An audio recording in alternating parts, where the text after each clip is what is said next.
All right. So for this section in our class, we are going to be looking at basic forensic toxicology, or basically forensic toxicology, and it's kind of a diverse um, kind of process in terms of what these individuals will be doing, whether it's strictly crime scene type of things. It could also be in the from the standpoint of industrial settings or business type of settings. So it's a pretty wide area or wide open area. There's a lot of job opportunities with regard to forensic toxicology. I know specifically in our area, the number of labs are a little bit limited. Actually, they're a lot a bit limited. In your big metropolitan areas, that's not necessarily the case, but in your smaller rural locations, the number of labs available to test substances for the presence of various compounds. And again, I'm not just talking from a crime scene standpoint, though that obviously would be very beneficial. But even for conducting like drug analysis for urine samples or blood samples or things along those lines. So again, very useful in a number of capacities. So with this one, there's a couple different slideshows that I will end up um, posting links for the faces of meth, and this one here simply shows the progress that obviously people are going to experience as they've had exposure to methamphetamines over somewhat long periods of times, and some of them aren't very long at all. But the changes are absolutely astounding. Um, and so I like to show those just so that people kind of realize, right? Again, some of these different compounds that as humans we choose to expose ourselves to, just kind of silly, right? So again, there's lots of different things that are going to fit into this particular area of expertise, but all of them are going to be related to drugs or drug compounds. Okay. So, what we're hoping to be able to do by the end of this particular section, be able to identify the different toxins, how they're going to affect the body, how those toxins can be entered into the body, and then how quickly they will or will not express their results. Um, Again, that will vary depending upon a number of conditions, but we'll talk about some of those kind of as we make our way through. We'll look at the different schedules of drugs and the characteristics of each. Um, and again, hopefully be able to identify those. Now, I'm not going to go into super specific detail with those. There's a lot of information that we're going to be leaving out, but again, still very very important. The different types of chemical compounds in terms of hallucinogens, stimulants, depressants, so on and so forth. And then finally, the last one, and I will say that the last one is probably one of the more important parts of this particular unit, in that you're going to see several questions about it, but being able to calculate blood alcohol content, blood alcohol concentration, and being able to use that then to determine the level of impairment for the individual that has that particular blood alcohol concentration. Okay, we hear about it frequently in the news. Again, this is the summer of 2023. Basketball coach, Division I basketball coach Bob Huggins was just recently arrested, unfortunately, and charged with driving under the influence, and had a blood alcohol concentration of 0.21%. Right, so pretty significant in terms of his level of impairment. In the story, they talk about finding his vehicle parked in the middle of the road. He wasn't in it; he was off to the side. He had had a trouble with a tire. The officers ask him to pull over to the side of the road so that they can help him repair his tire. And in trying to do so, they determined that he was in fact impaired, and that's obviously where the charges then come into play. But um, it's something that we hear about frequently. Oftentimes, it has to do with celebrity type of people or professional athletes, things like that. But obviously, even in our own private lives, there are people that are going to be impacted by that. So let's get started with this particular section. So forensic toxicologists, their job in general is to take a look at evidence, again, whether it's from a crash scene, whether it's from a crime scene, whatever it might be, and they're going to determine whether or not various toxins or drugs are present, and not only if they're present, but then is it possible that those compounds then were able to contribute to the death or changes observed that resulted in whatever activity that occurred, right? So maybe you have an individual that is being combative with law enforcement or something like that. They analyze the samples from that individual to determine whether or not that is a contributing factor to their behavior on that particular time of interaction, right? If they find compounds, prescribed drugs, are the amounts consistent with acceptable use, right? So if you were prescribed a specific type of narcotic, are the levels in your system consistent with that of therapeutic use and not abusive use, if that makes any sense, right? So are they being used the way that they're supposed to and not being abused? All right, so that's going to be one of the big focuses of this particular career. There are, like I said, there are lots of opportunities for individuals to get into this to get into this career path. I believe Ohio University has one of the best forensic toxicology programs in this particular area. Um, so again, I think they offer a doctorate in it, if I'm not mistaken, but don't quote me on that. I don't remember. But anyhow, so looking at toxicology, right? We are looking at poisons and being able to identify drugs and other substances, those compounds that might be put into the body, whether it's deliberate or accidental, doesn't matter, right? Doesn't matter. Just being able to analyze and detect those particular compounds, so that we can determine whether or not, again, the effects observed or the behaviors observed, or in the event of someone's death, was it contributed to by those particular substances, those compounds? Okay. Now, when we're talking about these the different drugs and things like that, right? They can be used for recreational purposes, therapeutic purposes, and then obviously medicinal purposes as well. So they're used in a number of ways.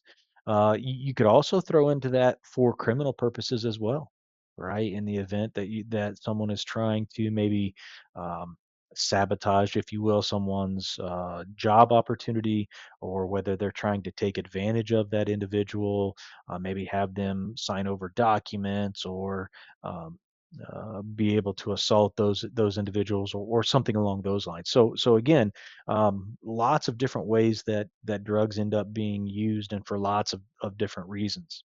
Now, one of the things that toxicologists are going to look for, it's not just the drug themselves, for the drug itself, but also for the metabolites. And the metabolites are what are produced by the body as it attempts to break down that particular set of chemical compounds. Um, and that's going to exist for nearly any material that you and I ingest into our system. It's going to get converted into something else, oftentimes by the liver. Remember, the liver is our primary detoxifier. And so, as it begins that breakdown process, as it starts to convert those compounds into something else, oftentimes trying to make it less harmful to the body, those are some of the compounds that are detected by these toxicology results, by the various tests that end up being conducted. Okay. So when we look at toxins, toxins are going to be naturally produced chemicals that are going to alter the function of another organism. All right, they're going to change how that organism would otherwise normally behave or interact. Okay, and that's an important idea.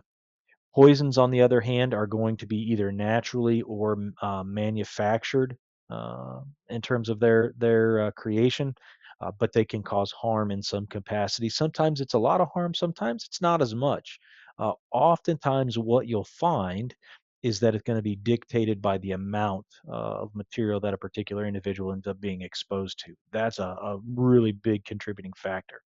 So, different ways that we can come in contact with these materials: you can ingest them, you can inhale them, you can inject them, or you can absorb them um, to get those compounds into the body.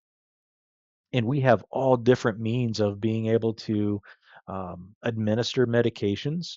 So you think about something like Narcan. Narcan is going to be an inhaled material. Obviously, if you're in a hospital type of setting, or depending upon the type of illicit drug that you might be using, you can inject it, right? We can ingest them. There's a number of compounds that we ingest. Obviously, alcohol would be a great example of that. Nicotine would be a great example of that if you're talking like chewing tobacco. And then absorption, we have a number of compounds that can be absorbed through the skin. Think something like birth control. There are certain pain relievers, obviously, that can be absorbed through the skin as well.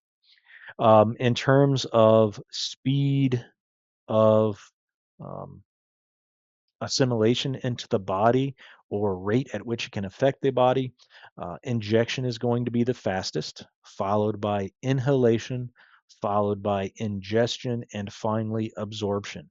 Okay, so one, two, three, and then four in terms of the rate at which they're going to be uh, basically expressing their effects in terms of the individual that has come in contact with those.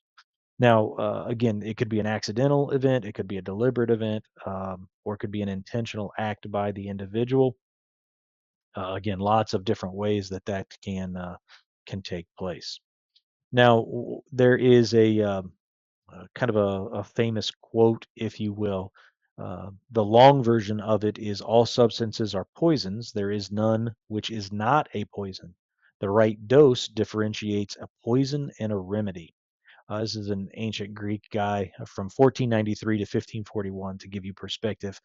Paracelsus. Uh, More commonly, that is changed kind of grammatically to: the dose makes the poison.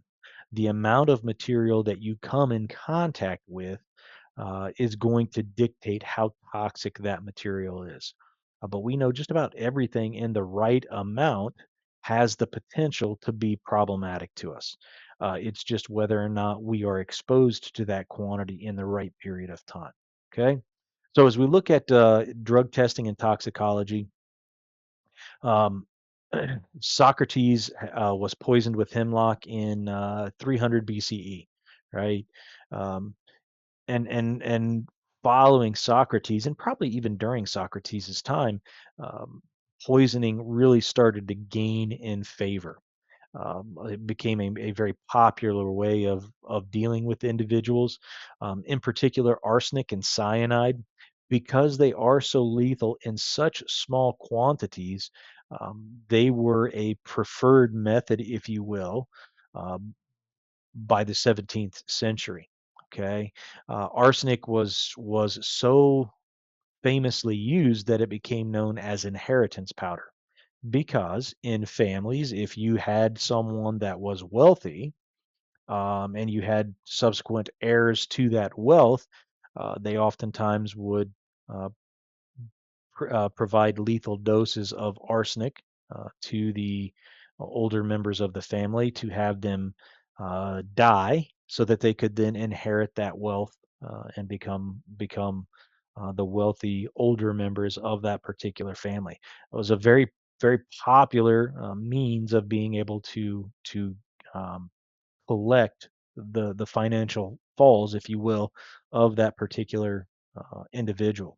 So again, very popular means in terms of murder, if you will, back quite a while ago.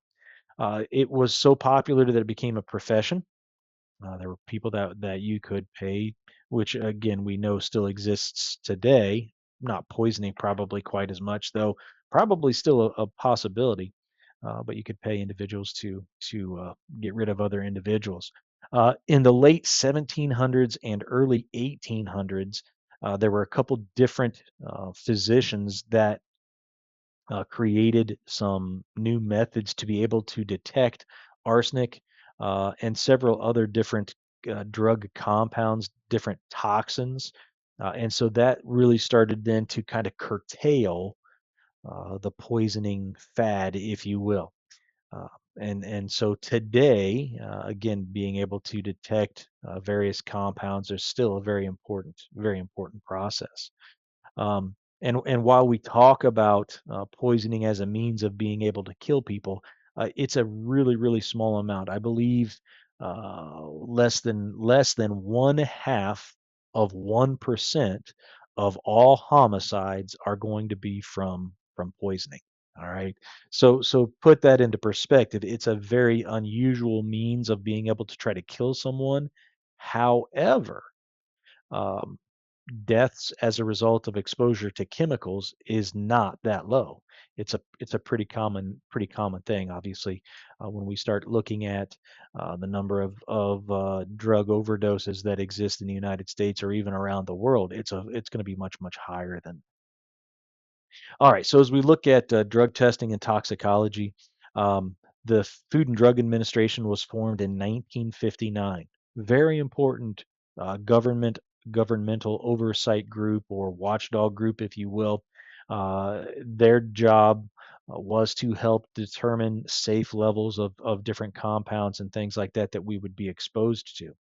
In 1970, you had the Controlled Substances Act. That's going to be a very important one that we're going to look at here in just a little bit as we start looking at the different schedules of drugs and the impact that that has on individuals. So if you look at this particular slide, right, um, a child on the high or low side of 70 to 140 milligrams per kilogram body weight. So this is saying that um, an oral dose of sodium fluoride could be fatal to human adults, ranges between 70 to 140 milligrams per kilogram of body weight.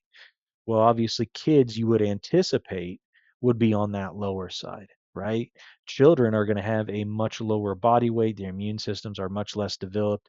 They're going to have their liver is going to be less efficient in terms of being able to process some of the toxins. Now, that being said, if you had someone that's really old or in very poor health or has some type of liver damage, maybe even kidney damage, they may be on that very low side as well, right? So it's all relative. Individuals that are very large and have well functioning organs would probably be on the higher side, right? So again, to kind of put that into perspective, okay. But you'll notice on here, a person weighing 160 pounds would have to eat 33 tubes of toothpaste at one time, all right, within a very short, relatively short period of time in order for that to be toxic to them, right? That's for an average individual that weighs 166 or 160 pounds. But if you have a kid that weighs 32 pounds, how many tubes would they have to consume? All right. So if you have a second, kind of pause this and kind of do just a little bit of math. But what you'll find out, right? So let's move this because I want you to be able to see this. Okay. So the children are going to be much smaller bodied, less developed liver, right? Their ability to process stuff is going to be less fine. But more importantly, the second part to this for a child, it's going to be about 7 tubes, which is still a lot, but that's a 32-pound child. If you cut that down to a toddler where you're looking at what, probably 16, maybe 18 pounds tops, well, now we've cut that down even more. That could be down to around 3 tubes, maybe even less than that, again, depending upon conditions that they might be experiencing. So um, there is a reason that they say, hey, you need to make sure you put things out of the reach of children, including things like toothpaste, right? Because for children, even though it may not be fatal to them, it could significantly impair function of different organs. It could cause a large amount of damage. So again, something just to kind of be aware of. Now, as I mentioned, murder by poison, less of 0.5% are of all murders are done by poisoning. It's not very common. It's not to say that it doesn't happen because we hear stories of people attempting to be murdered, or maybe even they have been murdered, but it's just not very common. Some examples of this in the early 1900s, some of your Nazi leaders, Heinrich Himmler and Hermann Goering, both took cyanide capsules to avoid being captured. Right? Again, that wasn't or isn't an unusual theme for that time period.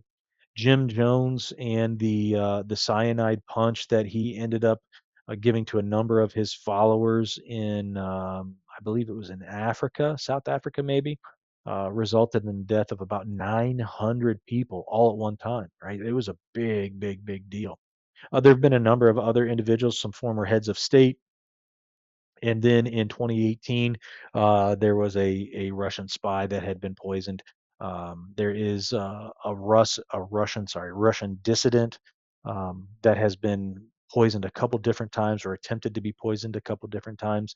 And they people are very creative about the way that they will get these. So some of them they've put on doorknobs. The one story, and this one was relatively recent, of the one Russian dissident. They had actually put some type of toxin, and I don't remember what it was. It was something really rare and unusual, but they had put it in the elastic band of his underwear, so that upon exposure and then contact was absorbed through the skin and poisoned them that way. There have been others that have been poisoned with radioactive materials and just all kinds of stuff. Right? There's lots of different ways that poisoning is attempted, really. Now we have to differentiate between um, acute and chronic poisoning. So acute poisoning is a single, relatively large dose, possibly. It depends on the toxin, but it's a single dose that's going to produce a particular outcome, whether it's death or whether it's just a severe, severe illness. But just a single dose is enough to do that. Chronic poisoning is going to be more along the lines of you have to have continued exposure for it to build up and potentially cause problems. So yeah, here you go. Single dose, right? Short period of time, and then chronic dose, lower doses over long periods of times. So your heavy metals are going to be your chronic type of poisoning things, whether it's deliberate or accidental. It doesn't matter. Both of those would result in the same type of thing.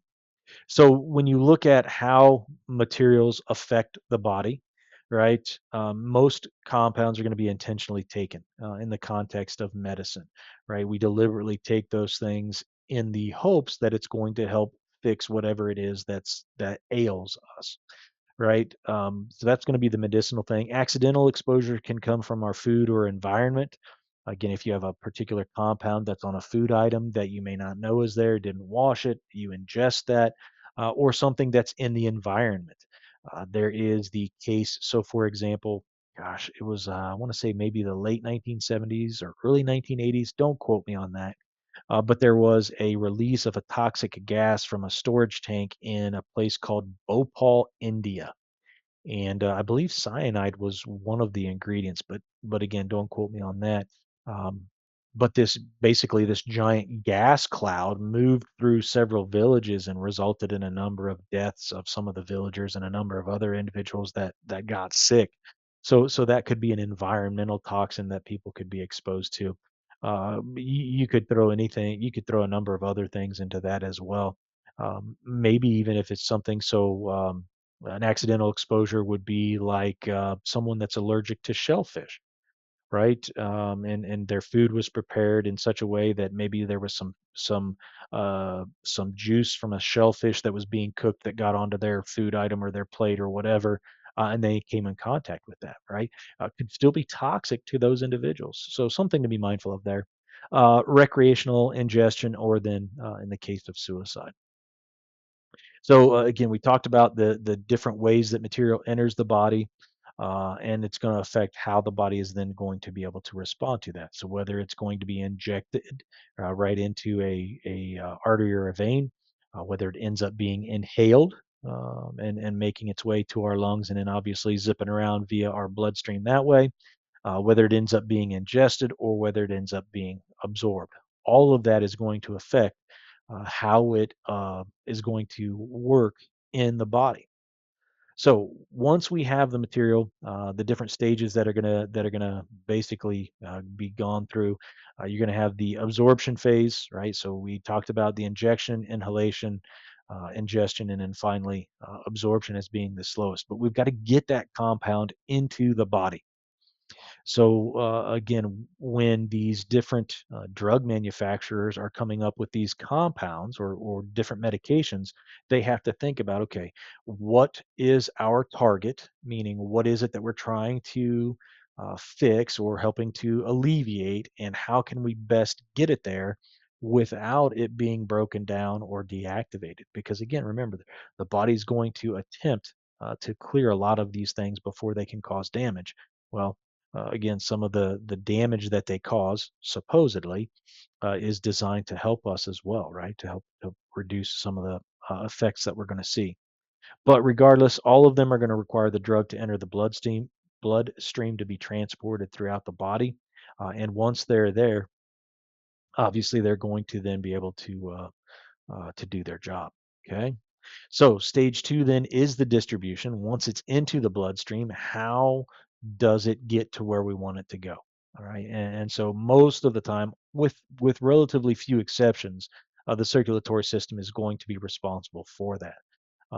But again, getting it to the circulatory system is going to be one of the things that will affect how quickly or how slowly that compound can affect the different systems.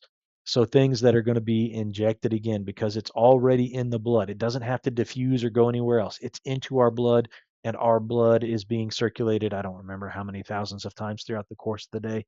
It's a lot, right? Our heart is a very efficient machine, which is a good thing. When you look at inhalation, it's only a little slower because it's got to diffuse through the linings of the lung, be able to make its way into the bloodstream. But again, once there, gone, right? It's going to go very, very quickly.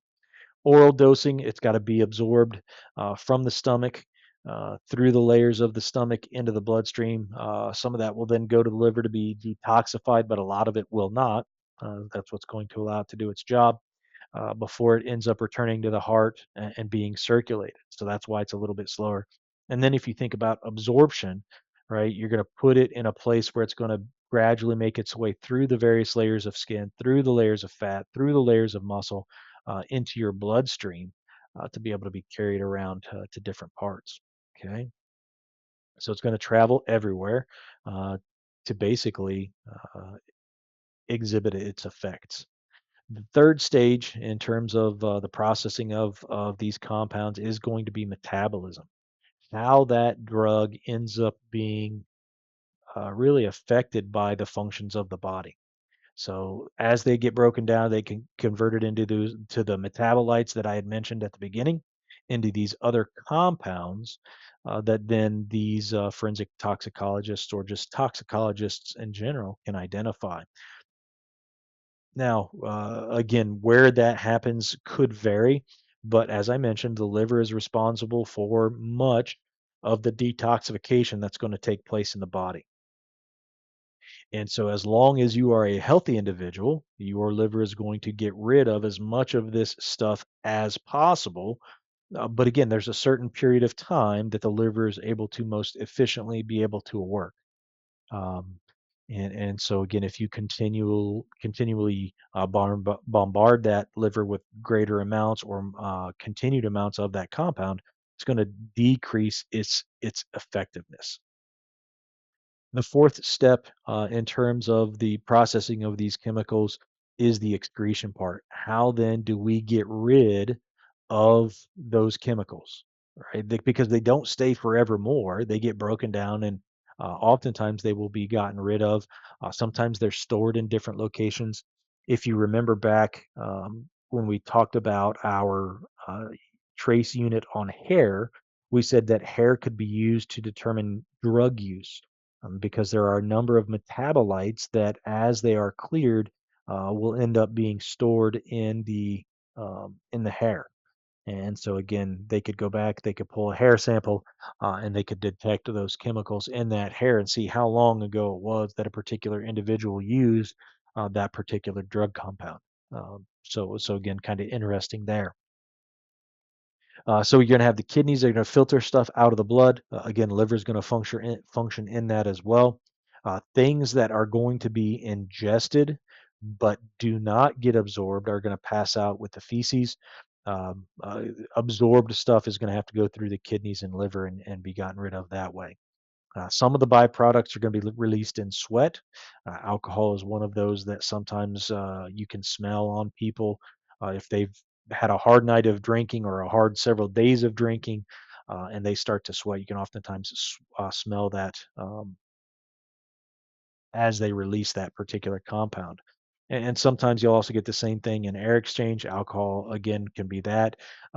So again, as law enforcement pulls individuals over and has conversations with them, that's one of the things that they would be attempting to detect. Is there an odor of alcohol coming from that individual? Because that can be an indication of a quantity that they may have consumed. All right, so that becomes very, very important. All right, so the next thing that we want to look at is being able to determine toxicity. All right, so when determining toxicity, as I mentioned, that Paracelsus quote in terms of the dose makes the poison, that ends up being very accurate as we talk about this particular section, right? The dose makes the poison. It's a well-known, well-understood concept. So something even like water can be toxic. We don't think of it that way, and it's not really the compounds in the water most of the time. It's the fact that water is going to dilute our electrolytes so much that it makes it very difficult for example, in our heart, for the electrical conductivity to work the way that it's supposed to. All right, but I mean, you think about that, 90,000 milligrams of water for every 1 kilogram of body weight, right? That's a tremendous amount of water that would have to be ingested to reach that particular point. All right, caffeine is 250 and 1080. I don't know what that is. Maybe I don't know what compound that is, but 2 milligrams per kilogram is not very high. And obviously, if you were to look at something like fentanyl, that is going to be even less. I've got that in here, and we'll look at that in just a little bit. But again, that amount becomes very, very, very small. But the dose does make the poison, and so again. There is a varying degree for just about any chemical or any chemical compound as to what point it can cause problems for the individual. Okay, so the dose, how much is the individual come in contact with? So poison control, one of the things that they will ask if you call them is how much did that person consume?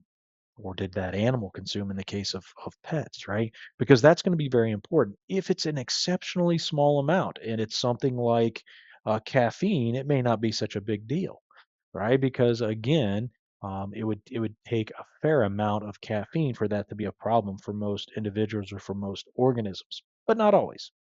What's the strength of the compound? How potent is it? How long and how often did these individuals come in contact with this? Again, that could be something related to maybe something that was on a food item or something like that that they had consumed. There is I believe it's one of the forensic file shows that we had watched. There was a husband that was attempting to poison his wife, and he was poisoning her using, I want to say it was coffee. I don't remember exactly what it was. It was a compound that the lady used almost every single day, and she was trying to tell people that she thought her husband was poisoning her, and they all thought she was crazy. So she set up some kind of video camera to be able to record things that were happening, and it recorded him putting stuff into the coffee, like um, the big canister of coffee. And so then she took that to police. Police set up their own little kind of sting operation, if you will, and they ended up arresting the gentleman. He was in fact trying to poison her, and he was charged and subsequently found guilty. But again, that would be a duration type of thing. It wasn't for that. It wouldn't be an acute poisoning. It would be a chronic event, with the hopes that nobody would notice right over time. So how was that compound put into the body? And again, a number of other contributing factors: the health of the individual. If you have somebody that's already unhealthy, these toxic compounds can create a number of issues for them. Going to be a lot more difficult for their bodies to be able to process. If you have other uh, drug compounds that are going to be present, that can contribute as well because oftentimes you'll get um, kind of a compounding of effects as you start to add other drug compounds.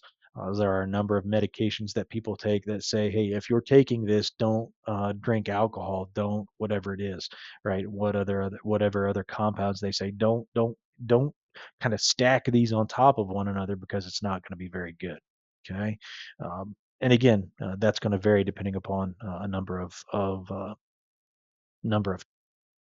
topics. In terms of being able to test for toxic compounds, stomach contents are one place that they can look.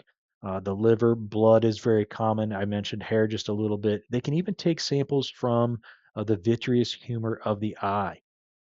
The vitreous humor is the liquid compound that actually provides the bulginess that fills up our eyeball itself. There is a liquid in there, and they can actually take that as a sampling to be able to be tested for drug compounds, right? So most of the time, that would be something that you're going to be do obviously with an individual that's going to be deceased. So, what are some of the symptoms? Again, there's lots of them, and there's no kind of one size fits all, if you will, because again, there are so many different drug compounds, and the ways that they're going to work is going to be very, very, very different. I included on here the carbon monoxide thing. It's something that we see in Ohio every year. Unfortunately, there are individuals that die as a result of carbon monoxide poisoning. Most of the time, they'll bring a heater into their home. Maybe their furnace quit working, or maybe they have some rooms that are really cold, and so they'll start burning kerosene or something like that in their home, and they don't have it ventilated enough. And unfortunately, when that happens, that carbon monoxide does a very nice job, right? Carbon monoxide has a greater affinity for our red blood cells than oxygen does. And so when carbon monoxide bonds to our red blood cells, it prevents that good O2 CO2 exchange, and unfortunately, the individuals they can die. Now, if they're found early enough, they're able to be saved, but sometimes that doesn't happen. Now, the reason that poisoning historically was used is because when you look at a lot of the symptoms associated with poisoning, they're going to be very similar to any number of other things, oftentimes just other illnesses, maybe like a flu type of thing, right? I just don't feel good. My body kind of hurts. My stomach doesn't feel well. I'm dizzy and maybe I'm nauseous, those types of things. That is something that's very easy to get confused with some other symptom or with some other condition. And so as a result, people could overlook kind of what was taking place. Not only that, but then also the fact that again, sometimes these would come and go. And so because you had that variation in terms of the time, that also then would affect kind of what was observed and what people thought. Okay. When you look at poisoning, again, oftentimes there's going to be some type of death with no signs of trauma, because again, there's not anything that's going to be done to the body itself. Sudden unexpected deaths, unexplained illnesses that recurs that cyclical type of pattern. Again, that's the part that's going to be associated with that.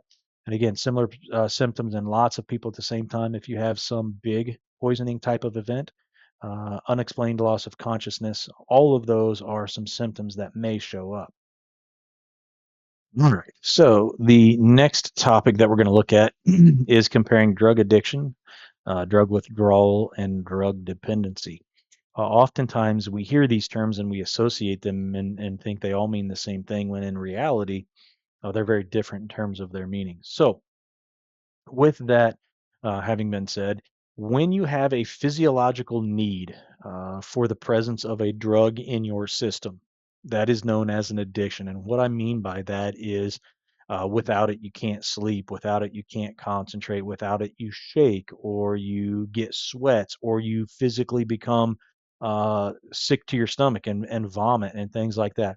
Those are physiological needs. Your body has become so conditioned to the presence of that compound or those compounds from that drug in your system that without them, your body does not function normally. So that's going to be an addiction. Um, the reason oftentimes that we get that people develop these types of addictions is because of the way these drugs interact with receptors in our bodies. So you and I have neurotransmitters that allow signals to be sent from one part of the body to another, or that produce certain feelings. So certain compounds produce like a euphoric or a happy or a content feeling.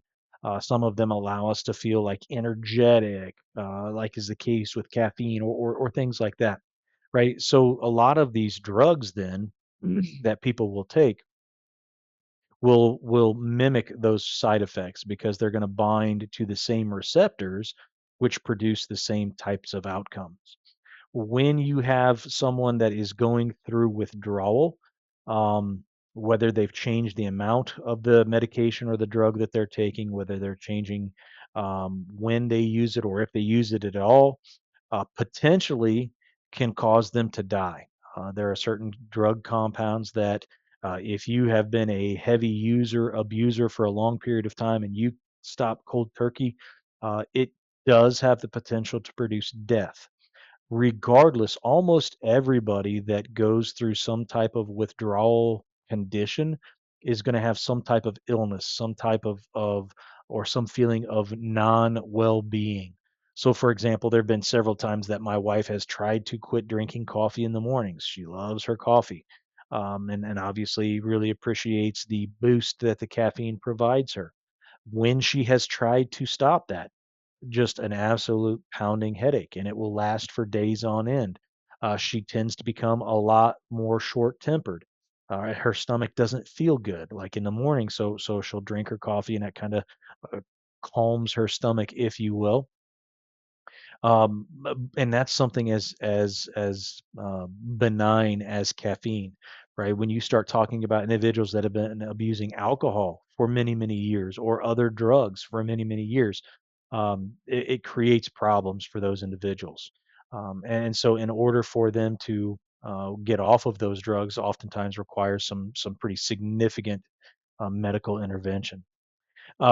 Dependency is going to be a psychological craving, the idea that we think we have to have it, but the body itself functions fine without it. It's all based on just the mental idea that I have to have that compound in order to be able to work. When in reality, we know that's not the case. The body itself doesn't require it.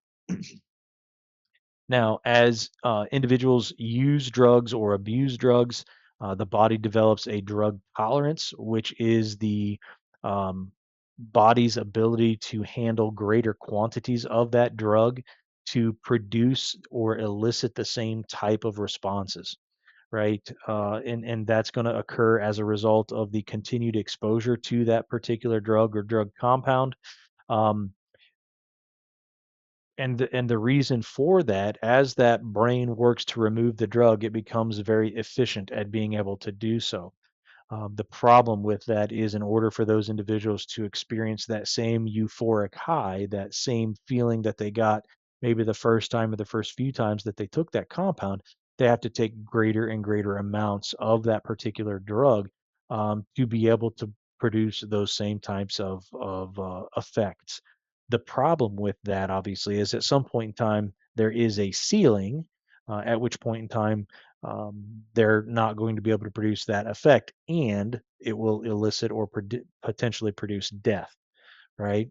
Now, oftentimes, drug tolerances will change. So let's say, for example, you have an individual that is a user of some illicit narcotic. They get incarcerated for a period of time for one reason or another and are unable to be exposed to the drug compound for a period of time. If upon their release they go right back to the amount that they were using prior to their incarceration, it's not unusual for those individuals to um, experience an unexpected overdose because their body, their drug tolerance has dropped so much as a result of their incarceration. and that's one of the things that will produce a number of deaths that are observed upon people's release from jail or from prison. Now, some of the different compounds, you've got your heavy metals. These are going to be things like chromium and lead and arsenic, among others. There's more than a few of them. These again are going to accumulate in the environment primarily as a result of industrial processes, whether it's combustion of fossil fuels, whether it's used in some type of maybe a plating process, a chromium plating process, or something like that, or even being able to mine the material itself. And so these materials will accumulate in the environment. Once in the environment, they build up through a process known as bioaccumulation. And what will happen, what that simply means is you have small doses released by lots of different areas. They make their way into bodies of water. These things don't degrade. They settle down into the sediment. In the sediment, they are absorbed by plant material in small amounts. Not a big deal, right? Well, what happens though is these plant materials are consumed by small fish. So these small fish eat lots and lots of plant material. So the amount builds up just a little bit in those fish. Well, those little fish are eaten by bigger fish. And those big fish eat lots of little fish. So the amount is going to increase in the bigger fish.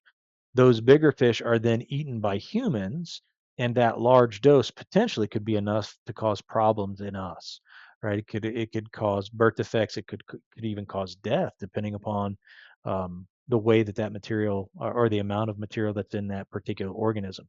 Okay, so like I said, can accumulate, causing long-term organ damage, whether in these organisms in the bodies of water or in us if we come in contact with them. Your lethal gases and injections. So again, relying on certain compounds that we know are going to elicit death deliberately. All right. So gas chambers historically have either been carbon monoxide gas chambers or hydrogen cyanide gas chambers. Um, both of which would and have been used at different times. The greatest majority today are going to be your hydrogen cyanide gas chambers, and these were the ones that unfortunately the Nazis used back in Germany as well. Um, so again, not a good thing. But cyanide is a naturally occurring product in seeds and nuts. You also find it in cigarette smoke. It ends up then being purified and accumulated to be able to produce some of the different materials that are going to be be made from it. Regardless, both of them are going to inhibit the body's ability to use oxygen, and so again, as we have less oxygen available for our cells to use, we're going to experience cell death. With carbon monoxide, the big identifying feature is going to be the pinkish skin, normally on the face, but also you'll see it even in the fingertips and arms of that individual or individuals that have been exposed to it. You can also use injections, potassium chloride or sodium pentothal, two very common ones that are going to be used in lethal injections. Um, Again, both have designed functions to inhibit portions of the central nervous system to allow things to be able to stop. Right. Again, in the event of exposure to gases or injections, both of those could look like accidental deaths or even like a natural death. You would have to do a little bit of digging, oftentimes, to discover those, but it is possible.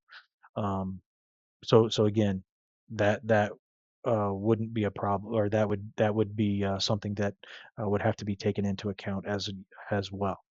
Okay, herbicides and pesticides.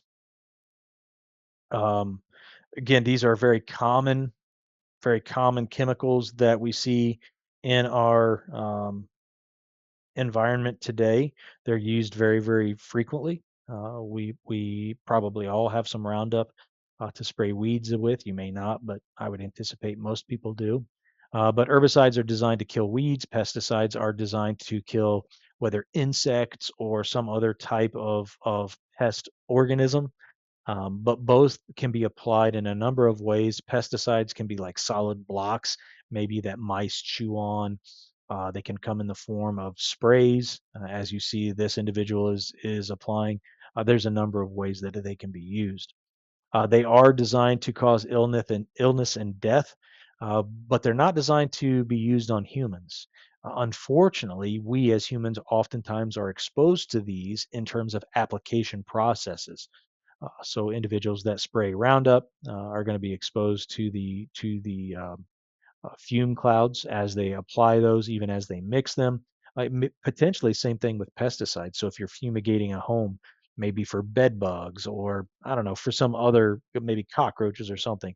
Again, there are stories of individuals that have been exposed, have gone into these homes unknowingly, and unfortunately ended up dying as a result of those particular compounds. In us, they tend to accumulate in the fatty tissue, so we store them. Again, once the dose gets high enough, it can be fatal. So the longer the exposure, the greater the symptoms. Again, with very few exceptions. Sometimes an exposure to a large enough dose of pesticide can be fatal right out of the gate. But regardless, both herbicides and pesticides oftentimes are going to affect the ability of the body to manufacture adenosine triphosphate, the energy system that we use to be able to power all of the cells in the body. And again, that's what it's designed to do in the target organism as well. So you have to kind of think about that as well. They kind of function in terms of what they're designed to do. Bacterial toxins, these are going to be generated by the bacteria itself. Botulism is a particular type of poisoning that we can get primarily from food items that have been canned, but that were not canned properly. And so, as a result, the bacteria that is growing in that environment produces the botulism toxin, and that toxin then, when we ingest large enough quantities of it, can suppress respirations, among other things, um, resulting in basically muscle paralysis, and can result in death. There are stories of it. Again, seems like every few years that's going to happen to people as well. But it's going to block a compound called acetylcholine. Acetylcholine is necessary for muscle contractions, so very important. Now, the botulism toxin is used though in a medical from a medical standpoint, right? Muscle spasms, headaches, and even Botox, right? Botox is the use of this so that you can again improve appearance, right? So we figured out how to use these for our benefit. Clostridium tetani causes tetanus, right? It used to be known as lockjaw. Um, but again, both of these are common bacterial toxins. Many bacteria produce toxins. That's not unusual. What is unusual is how those toxins end up being used, whether by us or by the bacteria itself. Bioterrorism agents, these are going to be probably the rarest of any of them to be exposed to, obviously. There's a number of examples of them. You can kind of see some of these here. I've got Ebola, a good example of a hemorrhagic fever that is highly contagious and highly deadly. Um, but there's lots of them. A number of them have been used historically. Anthrax is one that's been used. Ricin is one that's been used against governments. Uh, excuse me, smallpox was one that used to be used in war. They would take individuals that were infected and had died from smallpox and would throw them into water supplies or over gates of cities, things like that, um, to elicit large numbers of death. But all of these bioterrorism agents are highly lethal in very small amounts. It does not take much for them to cause a large number of deaths, and the fact that they are easily spread from individual to individual. Okay, now because of the rarity of exposure, these probably are things that aren't going to be identified very easily at all. So if you had someone that had smallpox today and they went to the doctor would probably initially misdiagnose it based on the primary symptoms. Now there are some secondary symptoms that are going to form a little later on that would be unmistakable, but initially probably something that wouldn't be noticed. Okay. All right. So in terms of drugs and crime, obviously, when you look at the link between drugs and crime, it doesn't take a rocket scientist, right? We know that where drugs are going to be involved, crime is going to be involved. The two kind of go hand in hand. But all of these are going to fall under the category of controlled substances. Controlled substances are legal drugs whose sale, possession, and use are restricted because of the effect of those drugs and for the potential of abuse. Okay, so legal drugs whose sale, not wholesale, but whose sale, I'll fix that. Possession and use are restricted because of the effect of the drugs and the potential for abuse. So about 50% of the population in federal prisons are going to be a result of drug convictions. Oftentimes sales, more times than not, could be deaths as a result, maybe of some type of interaction that kind of went sideways. But regardless, about $600 billion each year is spent on crime, loss of work, and healthcare associated with it. Now, I do want to show you this just very quickly, and then we'll go back to our presentation. But to give you a comparison here between fentanyl and carfentanil, very, very last, or I'm sorry, very simple comparison. So you see here, fentanyl synthetic opioid. Carfentanil is another synthetic opioid. It's a tranquilizer for large animals, right? Fentanyl is used for humans. Carfentanil is not designed for humans. However, they're easily produced. Many of them are made overseas and shipped to the United States. Okay, so fentanyl is 50 to 100 times more potent than morphine. So if you think about that, that's pretty staggering, right? In terms of the effects that it can have on a human. So a 2 milligram dose of carfentanil will knock out an average sized elephant and kill approximately, it has enough potency to kill about 50 people, right? So when you think about that, that's pretty astounding, right? And carfentanil is 100 times more potent than fentanyl. So it's pretty impressive, right? So again, lots of different ways that people are going to abuse these particular materials. This just gives you some perspective in terms of kind of what's taken place. Okay. All right. So back to this. All right. So when you look at your schedules of drugs, there are schedules 1 through 5. Each of them are going to be established by the FDA. They're going to set these schedules up, but Schedule 1 drugs, no medical use, right? High potential for abuse, right? And the effects of them are going to be very, very noticeable, and then they're going to be very, very pronounced. So you'll notice your Schedule 1 drugs, heroin, marijuana, ecstasy, LSD, among others. All right. All of those would be things that potentially could cause a lot of problems for individuals. Okay. You'll notice some of the others that are going to be in here, carfentanil, which we just looked at. Schedule 2, these have some medical use, but they're going to be very, very restricted in terms of how they're used, but they're still very, very potent in terms of the likelihood of uh, abuse by individuals, right? Because of the effects that they're going to produce in individuals, right? So again, kind of makes sense in terms of what we see. So cocaine, you don't think of cocaine as being something that has a medical use, but it does. I believe it's in eye drops, a certain type of eye drop, and then something that they do with the nose as well. And I don't remember what it is, but methamphetamines, right, are also a Schedule 2 drug. So they have the potential for significant abuse, as we've already talked about. Methadone, oxycodone, again, all of those are going to be pain medicines of different types. Your Schedule 3 drugs, again, they're fairly widely used medicinally. The potential for abuse is still pretty high, not as high as the others. And oftentimes that's going to be due to the slightly lower risk of dependence that may develop in individuals. Right. So again, we can kind of see the effect that's going to have as well. So barbiturates, steroids, right? Steroids we know have medical use when used the way that they're supposed to. Ketamine is a tranquilizer, a veterinary tranquilizer. It's used in other settings as well. Your Schedule 4 drugs, medical use, very common, low potential for abuse, and obviously very low risk of dependency for the most part.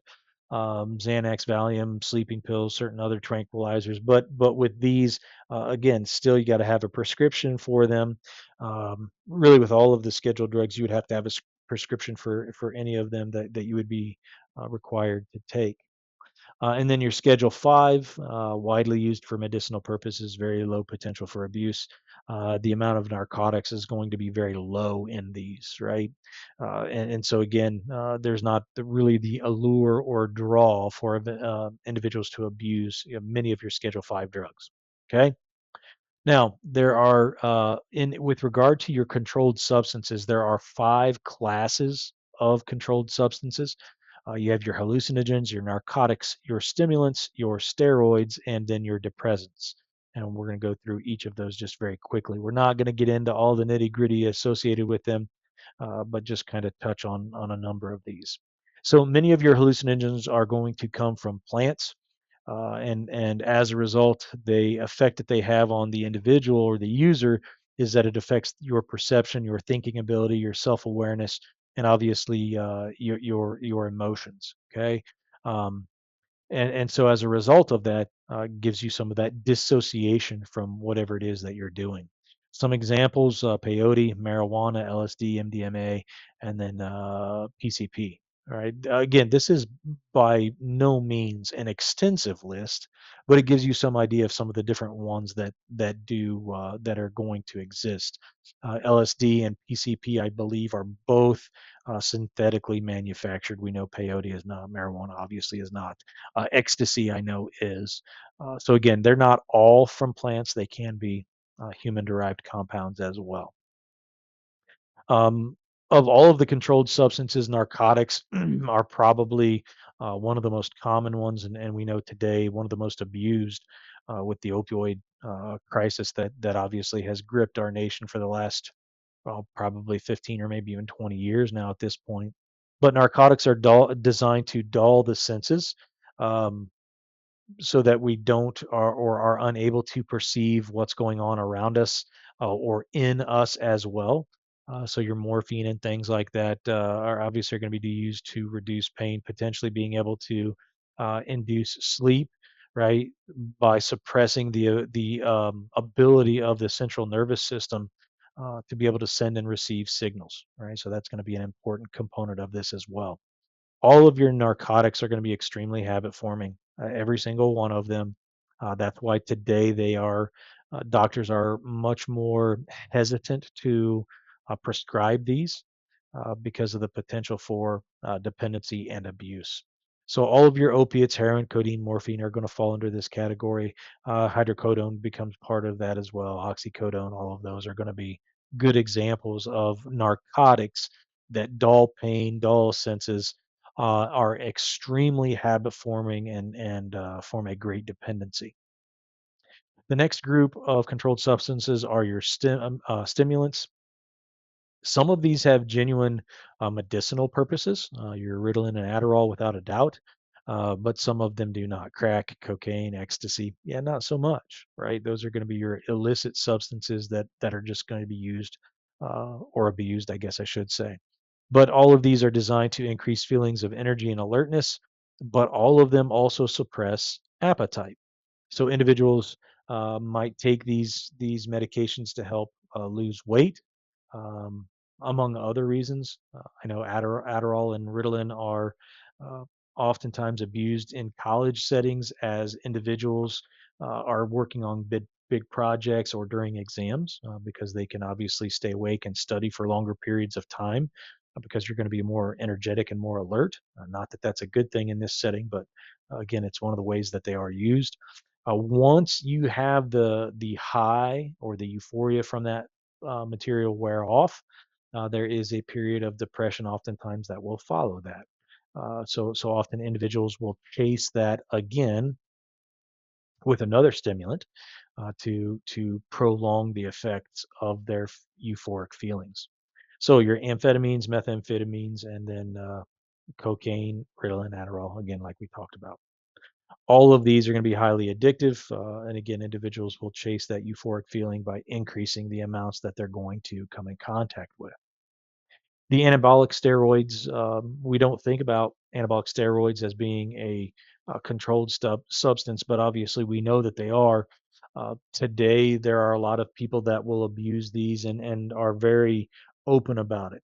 If you watch any of the things on TikTok or some of the different videos that exist on Facebook or whatever, of individuals lifting some insane amounts, or even interviews that they conduct with some of these people, they will readily admit to taking certain medications, many times, almost all the time, without doctor guidance. So they are a very common material. But anabolic steroids are designed to promote cell growth, which should make sense. Individuals that are going to be taking these things are going to be doing so oftentimes to get bigger. It's oftentimes where we're going to hear about them. They do have medicinal purposes for individuals that are lacking certain growth hormones. Anabolic steroids work really, really, really well. But again, that's when used the correct way. So they're going to mimic testosterone, that we all naturally produce, but many of these are going to be synthetically made. All right, increased bone mass and muscle obviously is going to be a function. Some of the side effects: acne, body hair, baldness, hypertension, right, high blood pressure, hypercholesterolemia, which is going to lead to higher blood cholesterol levels, cancer, heart attack. They all tend to be related. Okay. The next class of controlled substances are those of the depressants. Their name kind of tells you exactly what you're going to get.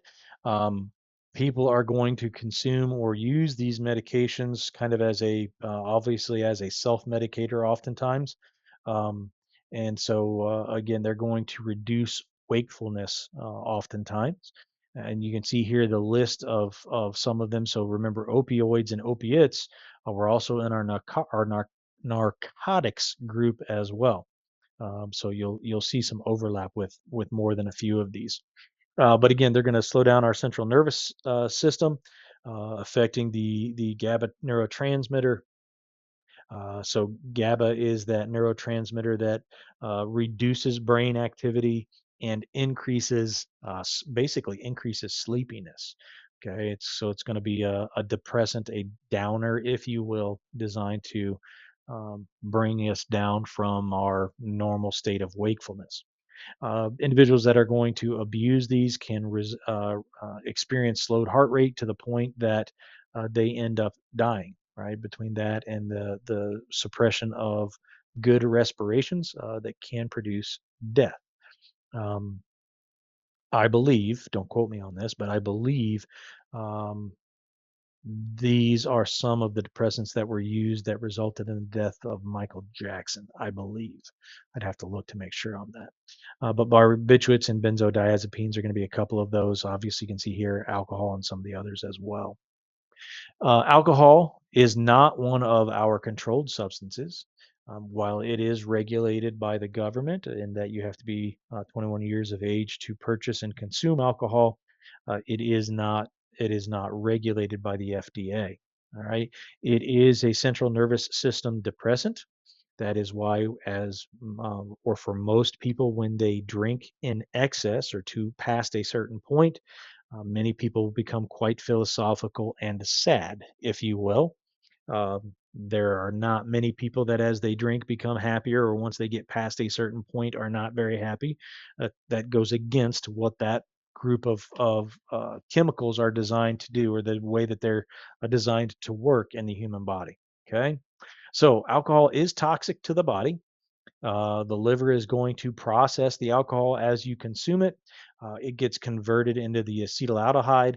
That acetaldehyde is what many scientists believe produces the hangover symptoms that people are going to experience: the upset stomach, the headache, the sweats, among other things, the general feeling of blah, right? That's a result of this derivative as it's being processed in the body. Legal for adult use, but obviously the potency is going to vary depending upon the alcohol. But we know that for a lot of people, it is very potent, in that once they start consuming it, many people don't stop. The effect that it's going to have has a really negative impact on your liver. Individuals that abuse alcohol for long periods of time, it's not uncommon for them to end up with cirrhosis as a result of the damage to the liver. Um, it can and oftentimes does lead to premature death. All right, so that's all going to be part of that. How significant the effects of that alcohol is or are is dictated by how quickly and how much alcohol that individual is going to consume. So if you have an individual that is drinking beer after beer after beer after beer after beer and not slowing down, those effects are going to be very pronounced. If you have an individual that has a beer once and they have a beer basically and stagger it a beer an hour, those effects from that alcohol consumption either won't be noticeable or will be much more greatly reduced because of the body's ability to process that material. Now, there's a number of contributing factors that affect how well alcohol affects an individual. The amount of food that they have had, or the amount of food that's in their system, or the amount of food that they're eating while drinking is a big part of that. If you have something that helps to absorb some of the alcohol so that it's not all being put directly into the bloodstream, that is going to diminish some of the effects of that alcohol, which is obviously a good thing, right? The greater the body weight, oftentimes the less effect the alcohol will have on the individual. Males tend to be less affected, at least early on, and a lot of that has to do just simply with body size as compared to women. How quickly you're consuming that material, again, as I mentioned.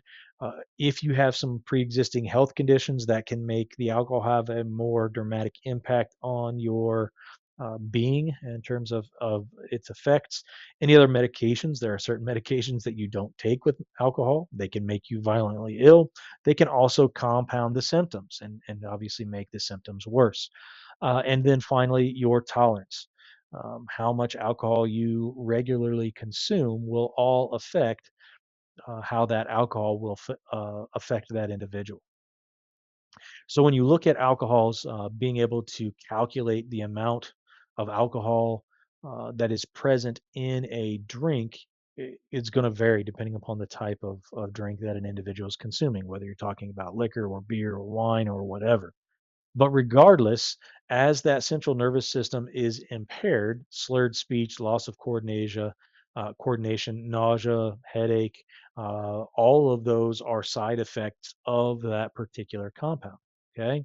So when you look at the proof of an alcohol, so something that is 100 proof is actually 50% alcohol. So this gin that I have as part of the picture here, it's 88 proof, so it would be 44% alcohol by volume, right? And so again, different people are going to have different tolerances based on the amount of alcohol that an individual is going to consume. But equal amounts of hard liquor and beer and wine do not have the same alcohol content, right? So the amount of alcohol will vary based on the drink that an individual is consuming. Okay. So 5 ounces of wine, 12 ounces of beer, and 1.5 ounces of liquor that is 80 proof would all be the equivalent in terms of alcohol consumption. So that gives you some perspective in terms of what you're looking at. So obviously, your hard liquors are going to be the smallest quantities. They're going to have the greatest amount of alcohol percentage by volume, followed by wine, and then followed up by beer. So to calculate BAC, blood alcohol content, or blood alcohol concentration, um, basically 0.15% is going to be what you're going to end up with. We can process that about 0.15% in blood over a 10-hour period of time, right? So it's going to take us about 10 hours to be able to process 0.15% alcohol over a time period. Now, blood alcohol concentration of zero point zero 0.08 or greater, that's going to be under the influence. That will allow you to be ticketed and arrested if operating motor vehicles. Now, the breathalyzer is a presumptive test. One of the things we need to talk about are presumptive versus confirmatory tests. Breathalyzer is a presumptive test. because there are other things that could produce symptoms that would mimic impairment from alcohol. There are certain medical conditions or medications themselves that would produce the same type of things. But your field sobriety tests, walking the line, touching the nose, the ABCs, all those things, those are also presumptive tests as well. A confirmatory test would be a blood test. Um, and then the GCMS, which is the chromatography mass spectrometry, that would be used to analyze for metabolites. But both of those would be then a confirmatory type of test that law enforcement could run to prove blood alcohol concentration. Okay. All right, accidental overdoses. Obviously, this is an unfortunate event all the time, but accidental overdoses are going to occur when you have someone that has consumed something without the intent of it being fatal. Right now, some of those don't necessarily make sense to me, but still very important in terms of what that means. A number of individuals that have died as a result of accidental overdoses. This list here is a very very small list. There are a number of others that you could add to this. Hopefully, none in your immediate families or your families, but unfortunately, many people do have that stigma attached to their family as well. Individuals that have accidentally overdosed on some type of um, medication or illicit drug that they were taking. All right, so being able to test for the various chemicals, most of your presumptive tests. So, if, for example, you watch the television show Cops or something like that, many law enforcement agencies will have these little snap vials, if you will. So they'll put an unknown substance in with this snap vial. They'll seal the package, snap the vial, shake it up, and they will get a color that tells them potentially what the compound is that is in that substance, right? Now it's not they're presumptive tests because there are things that can result in false positives.